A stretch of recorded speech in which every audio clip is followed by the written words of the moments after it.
લૂંટવા માટે જઈ રહ્યા છે કે શું? આ ખજાનો એટલે બીજું કંઈ નહીં પણ ભગવાનનો અન્નકૂટ. સામાન્ય રીતે મંદિરોમાં ભગવાનને અન્નકૂટ ધરાવવામાં આવતું હોય છે અને ત્યારબાદ આ અન્નકૂટની વહેંચણી થતી હોય છે.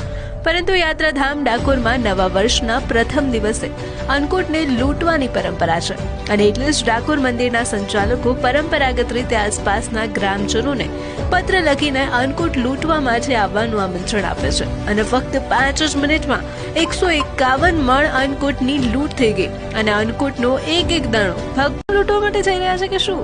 આ ખજાનો એટલે બીજું કંઈ નહીં પણ ભગવાનનો અન્નકૂટ. સામાન્ય રીતે મંદિરોમાં ભગવાનને અન્નકૂટ ધરાવવામાં આવતું હોય છે અને ત્યારબાદ આ અન્નકૂટની વહેંચણી થતી હોય છે. પરંતુ યાત્રાધામ ડાકોરમાં નવા વર્ષના પ્રથમ દિવસે અન્નકૂટને લૂંટવાની પરંપરા છે અને એટલે જ ડાકોર મંદિરના સંચાલકો પરંપરાગત રીતે આસપાસના ગ્રામજનોને પત્ર લખીને અન્નકૂટ લૂંટવા માટે આવવાનું આમંત્રણ આપે છે અને ફક્ત 5 જ મિનિટમાં